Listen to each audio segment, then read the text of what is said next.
Sure, right. Yeah, good.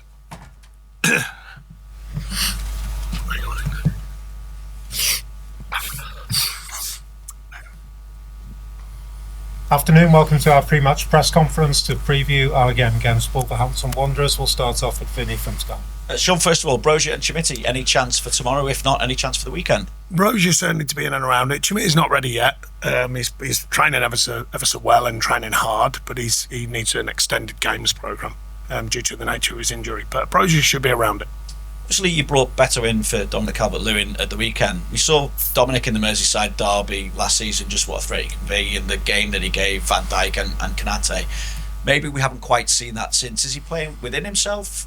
If so, well, I've spoken to him recently about it, and that sort of freeing yourself up a little bit. And I think he's a very good player, as everyone knows. I've stood by him a lot when people have questioned whether he should be playing or not. But I do believe in him. I felt it was right to come out the other day.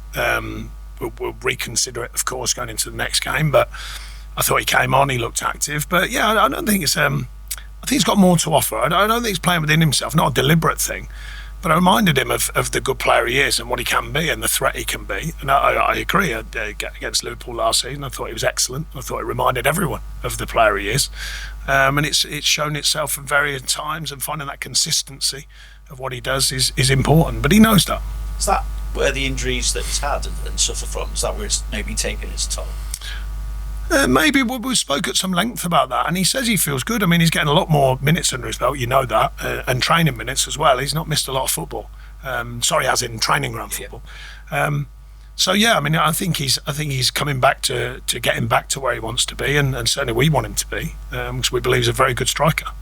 And I suppose the competition for places with Broja and Chermiti coming back, then that will, I suppose. Yeah, I think that's always helpful. Yeah, it's always helpful. I played many moons ago, and it's always helpful if you have got competition around you. It just keeps you with that edge, because you know that if there's other players there and they're all willing and they're all fighting to play, then you have to stay on top of your performances. Maybe that would be part of his motivation. Who knows? Different players are motivated by different things. Some by that, some by the manager, some by just wanting to play, some by wanting to score, all the rest of it. So they're the hardest things to define in an individual. When you're looking at the team as a whole, what reasons do you see for the fragility that we saw against Manchester United? Because we've seen against the likes of Fulham, the likes against Palace as well, that ability to come from behind and get points. Yeah, you can't. Yeah, I mean, I thought the other day was pretty obvious in the sense of mistakes. You can't. The hardest thing as a manager is when someone doesn't take the crucial moment to score a goal and someone makes a mistake. They're the hardest things to manage, and the other day was just an extreme version of it. Certainly three. I think Jared's unlucky with the one that pings into the box. He might have got a bigger foot on it, a bit unlucky. But the three others, one's a tactical thing after the half time, which is a mystery to me why the team did that, obviously, and then the two individual errors. So that's much more difficult to legislate for. Other times of the season, of course, we look at reasons for, but that one's a lot more difficult.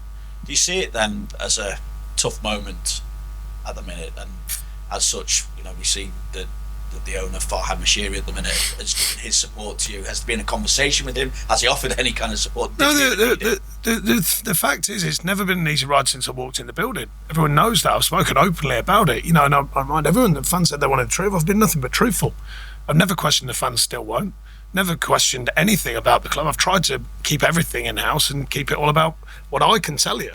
And it's been difficult, and it still is difficult. I didn't come into this season. You're right, not you personally. The media asked after the game, why we're not doing this season. I said the club hasn't been operating in the manner it wants to for the last 5 seasons. We're just trying to build. We're trying to work. We're trying to work with the players and make it stronger than it was. We finished really well last season, and maybe that was a bit of a misleading one going into this season, as if it was going to be an easy season. It's not. Never was going to be. I'm ready for that. I'm more than ready for the challenge. And it's not because it could be easier, because for sure we've made errors. I've made errors this season, for sure. The team have made errors, that's quite obvious. And we haven't killed teams off when they've been in position to do so. And the fine margins, are always there for all to see. And I've never shot away from that. It's a fact of life as a manager. You have to get the margins right, and we haven't done so far this season. But the bigger picture of this club, it's been a challenge from the first minute I walked in here, and it still is. And we've done loads of work, not just me, by the way. I'm the one who has a voice because I often am the one who has a voice. But there's so much work been done here. So many good things have been done. But of course, I'm never naive enough to think that makes it all right. You've got to win games. and we haven't won enough games this season. We've got to win more. We've got to correct it, and we've got to correct it ASAP. Yeah, expand on that though. What errors do you feel that you've made this season? Well, just whether it be tactical errors, but picking the right team. Sometimes you like I said, the hardest thing is when a player doesn't take a chance, because that's the hardest thing as a manager. You can't take it for them, and you can't stop a mistake for them, but you can limit it with your organisation and maybe the cover them, another player, the what ifs as I call it, attacking the maybes, defending the maybes. Be alive in both boxes, that kind of thinking. So yeah, the errors I've made are really the tactical decision. Can you find a different way? Can you operate a different way? I did say the other day against sometimes belief of others. Michael Duffer, I remember him coming into a meeting at Burnley when everyone presumed we just roll out 4-4-2, and we sat there for 2 hours talking about subs, and he was absolutely gobsmacked. He went, "I didn't know that this is what you do," because he just presupposed we just roll out 4-4-2, we roll out the subs, and that's it. And he was absolutely gobsmacked. So I can assure you, it's a constant work in progress here, constant thought, constantly looking at the stats, the facts, the players, speaking to the players, sharing a view, trying to mould it differently.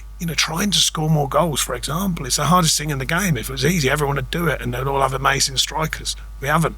We're all searching for the best, or developing, or working with a team that can score goals. That's the difference, and it's a constant work, and it still is. And that's been since the day I walked in there. I wasn't expecting it to be easy, and it's certainly not, and it's still not. Just to clarify, has there been a chat with Farhad, and has he given any kind of clarification? No, only the simple. I've always had a relationship with him which is very simple. WhatsApp messages, the odd phone call, very super simple. We're still waiting on the new ownership. It seems to be the general feel. I still haven't spoken to anyone. It seems to be like it's gathering some kind of pace. Who knows what that will bring? We'll have to wait and see, because I've had no contact of any depth with them. Again, I have to ask the question, because you say that you haven't spoken to them. Does that add an element of frustration? Would you feel happy if you'd been able to have a conversation? No, the reason I say no is because we all know there's been other groups who have been close and then it's fell away. I can only imagine, I don't know them as operators, but I imagine they've got no, until we're absolutely there, then we'll just sit tight, and I'm sure when they get to the point when they're really ready or nearly ready, they will reach out, because why wouldn't they? They have to get a feel from, whether I'm their guy or not, they have to get a feel for what I've learned in my time at this club, and others have learned. They have to do that. Well, I would imagine that's good business practice. Yeah, again, it's up to them, but I can totally see why they've just stepped away until it's finally done, and then I'm sure they'll be in ASAP and saying, right, this is where we're going to go with it. Did you have any transfer plans then? Well, we're planning on different scenarios for obvious reasons. There still has to be the financial situation to some degree played into that. So yeah, Kev and the team are working hard, us when we can, and working with them and viewing players and background on players and the like. And I know we've often spoken about crucial times in the season, but it feels like this could be purely because of the relative positions of the two sides in the table, and obviously Wolves can move out of the bottom three and above yourselves as well. So how crucial a period? Well, last season, as you'll probably remember, we were on 4 points at this stage. We're on 11 now. So by no means is that where I was expecting to be. I was expecting to have more points. But what happened next. So it's a similar but different scenario. We've got ourselves in a position where we feel we should be doing better. I certainly do, myself included. Now it's about taking on the next challenge, taking on these games, going and winning more games, getting more points on the board. We've done it before. It's now time to do it again. It seems to go in them cycles. And sure, I'm still trying to crack the code, as others have before me. It's been a bit like that for a while when I look back from the fixtures and the stats and the different ways the team's been operating for a number of seasons as reference points, and spoke to a few of the players who've been here a number of seasons. But that's where it's at. We've got ourselves back to a point where we have to go, right, must do better, and ASAP, and that's what I've been speaking about with the players. It's my responsibility to make sure we're in the right frame of mind to go and do better. And that's what we're looking to do. Thanks, Sean. Thanks, Finney. We'll go to Richard. Sean, given what you've just said and context of where you were 12 months ago, how great is the challenge to maintain a level-headed approach within this group, or do you detect a degree of frustration? No, I mean, I've been frustrated this season because I think we've done better than what the points show. Key moments we haven't taken care of, and that's been quite evident. I don't think there's major frustration in the group other than wanting to, the frustration of not winning and wanting to play well and wanting to deliver better than we are doing, of course. But no, I think it's an ongoing challenge here, and I think the group are pretty honest with it. I think I couldn't be more proud of this group. People keep asking why, what about this? Why? I said these have come through fire after fire. A lot of this group. There's only a few players joined us this summer. The rest have just been through constant. Here's another knock, and we're still going and we're still fighting. I certainly am, and I believe the team are. So fair play. That's part of the journey of Everton Football Club. Without these having a right go, we'd be in massive trouble. But we're still having a right go. We're still working for every inch of what we get. We don't always get it right. I don't always get it right. I'm absolutely sure of that. But we've got it right enough, and now we've got to get it right enough again. Do you feel then that you're better equipped to handle this situation because of experience? Whether you are or you're not, you've got to handle it. That's the job. I came here absolutely, the goalpost changed radically within a month of getting in here, of what I was sort of projected as being what the truth of the club was, wasn't. Not in a vicious way. It just turned out that it wasn't. All sorts of things started happening last season. You all know that was a massive shock to me when we got points there. I didn't even know that was on the horizon. So when I came in here, so it's constant. It's a constant challenge here, and I'm certainly up for it. I think I've shown that, and I need to show it again.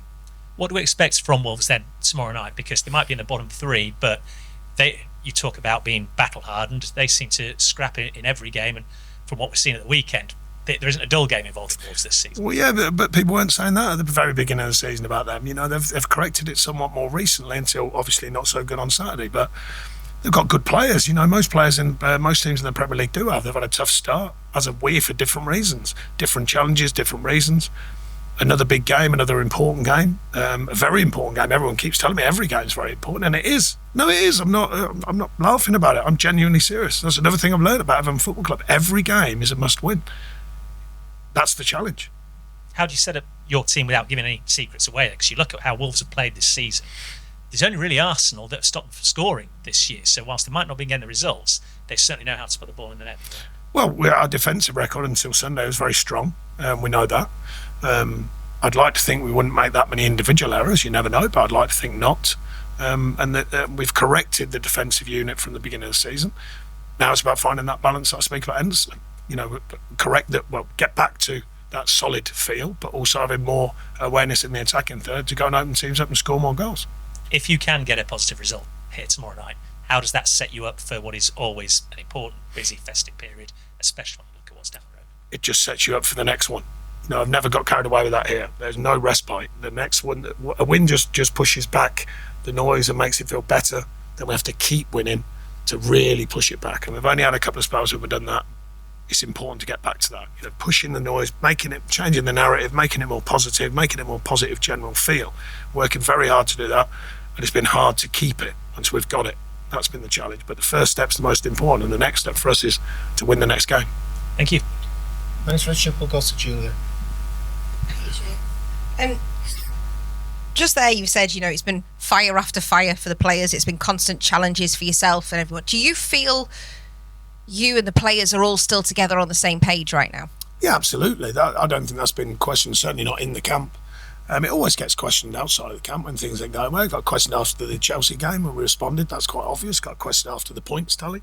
The start hadn't been amazing last season.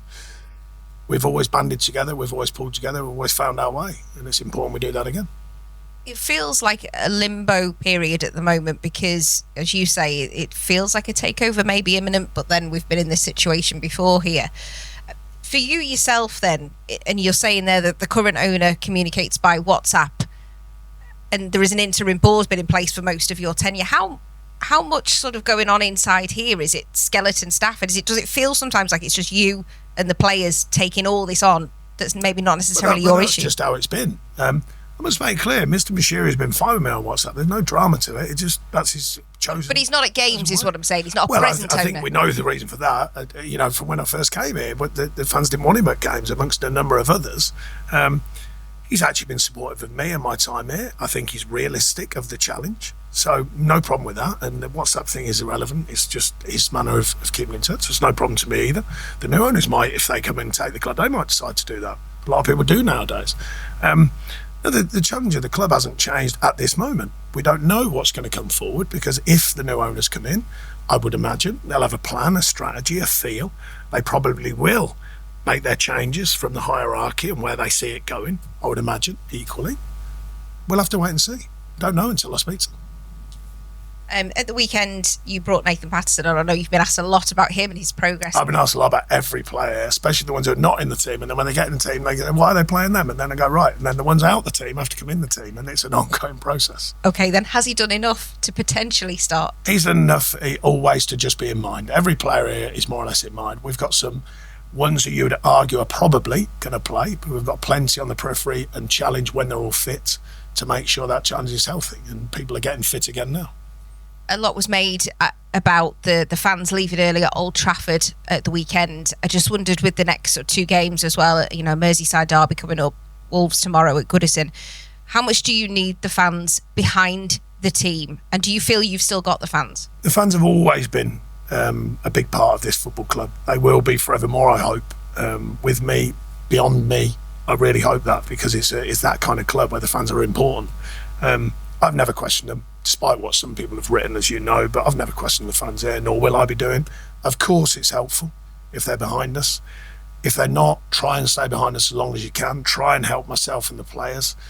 Every time, you know, they get a mention, it's a big part of what they can do. So, well, then let's stand up then and stay together. That's the simplicity of it. I know it's not that easy in real terms, because you've got to win games, and that's the glue that holds a fan base together, is winning games. And if you're not winning, certainly dying for the cause and putting sweat on the shirt and believing in the badge, you know, it's a big part of it. And I certainly do that. You know, there's no... Me, my staff and the players, you know, sometimes we haven't delivered as well as we could do, but we work tirelessly, I can assure you. This is the most work I've done in all my years in management of this football club, without a shadow of a doubt. Thanks, Julia. Any further questions in the open section before we move on? Nope. Nope. Okay. Thank you. Thanks, Sean. Cheers.